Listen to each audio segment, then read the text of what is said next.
नमस्कार दोस्तों। Gold crash has started.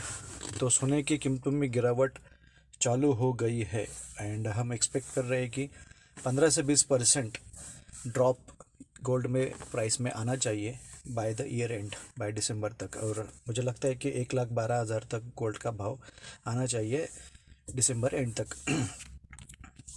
तो देख सकते हैं कि फ्राइडे 17 अक्टूबर को 6,500 पॉइंट्स का टोटल फॉल आया। सो पहले तो ये ओपन हुआ, उसके बाद 2,500 पॉइंट ऊपर गया 1,31,500 तक, और उसके बाद दोपहर को जब इसने चालू कर दिया तो ये सीधा 1,25,000 तक इसका भाव आ गया था। सो 6,500 पॉइंट्स ये गिर चुका है। सो 5% drop in the gold prices, ये फ्यूचर का प्राइस है।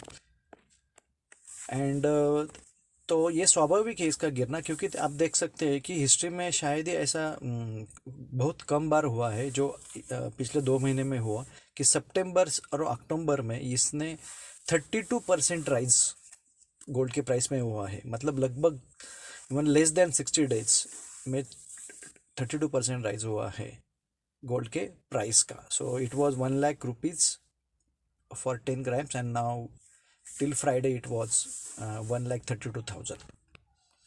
सो वाई आई थिंक गोल्ड का प्राइस गिरेगा यहाँ से। तो देर आर फ्यू थिंग्स जो गोल्ड के प्राइस को पुश कर रहे थे, जैसे फेड रेट कट, तो ये 1 सितंबर में हो चुका है, अक्टूबर में एक होगा एंड शायद ईयर एंड में एक होगा। तो लोगों को पता है कि ये गोल्ड में प्राइसेस, तो ये फेड रेट कट होने वाला है, तो इसमें और कुछ नया नहीं है। और ज़्यादा कितना रेट कट करेगा, कोई लिमिट है थी। दूसरा, ये यूएस शटडाउन जो एक तरह से चालू हुआ है अभी, आज 19 है, तो 19 दिन हो चुका है। ज़्यादा से ज़्यादा और मतलब 2-4 दिन या फिर 1 महीने तक चलेगा, but definitely this is going to end. तो जब ये एंड होगा तो ये भी गोल्ड के लिए नेगेटिव चीज़ है।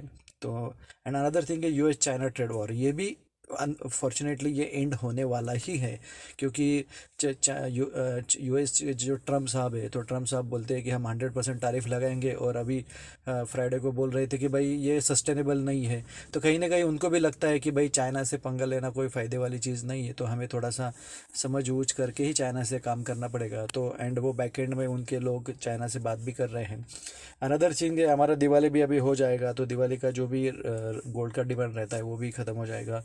और दूसरी चीज़ है ये है कि gold is now in the euphoria phase. मतलब हर कोई आप देख लो कि जिस सब लोग बोलते हैं कि हमें गोल्ड खरीदना है, तो शायद जब when everybody thinks we want to buy the something, तो वो इसका टॉप होता है, या फिर वे आर यूफोरिक फेज या बबल फेज होता है।